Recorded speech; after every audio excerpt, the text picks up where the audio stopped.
In conclusion, how does ontology, the concept of a philosophical perception of a causative force, reinforce the concept of symbiotic panentheism? It does not. What is really taking place is that symbiotic panentheism is reinforcing ontology. Argument 1. If we believe the causative force, or God, has always existed, it would be just as reasonable to say, no, it was our universe that always existed. It is not faith that makes such a statement unreasonable, but logic. Our universe appears to be based upon a beginning-end concept. Argument 2. If our universe had a beginning, and the initiator is called the causative force, or God, then couldn't the causative force have had an initiator as well?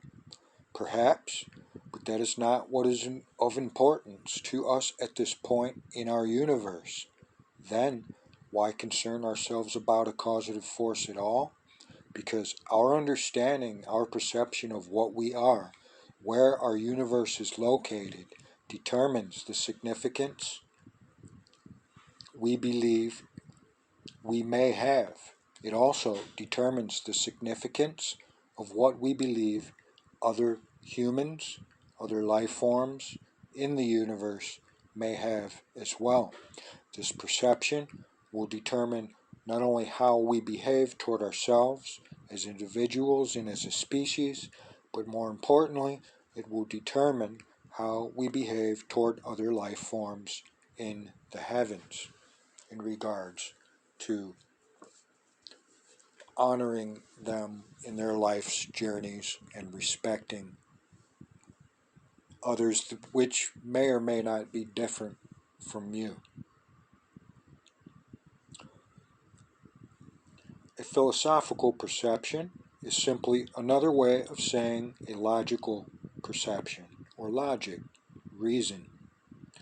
Since our universe seems to be based upon beginning-end formats, it only seems logical that the universe had a beginning. Time began. From this, it only seems logical that something, some force, God, causative force, had to start the process. This force is what is defined as the causative force. The existence of time implies that our universe, physical existence in time, is not the ultimate state of existence, for time implies a beginning and an end.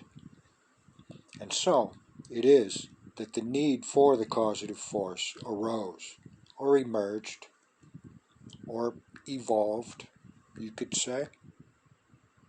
The argument for a causative force was first formulated by Anselm, the conception of a necessary being to the existence of that being. Who was Anselm? Was he an atheist? No. He was Saint Anselm of the Roman Catholic Church, the largest Christian religion in the world. That being the end and conclusion of the section on ontology in the volume. The next subject we'll be discussing is that of the emergence of modern science as we know. Around the year 1500 AD, modern science kicked in. Modern science within the concept or the conceptual framework of symbiotic panentheism will be the next discussion or reading.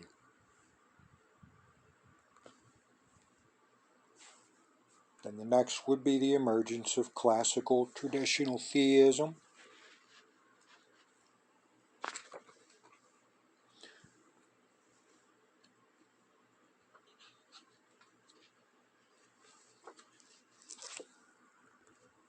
atheism, and then moving on to pantheism and or panentheism.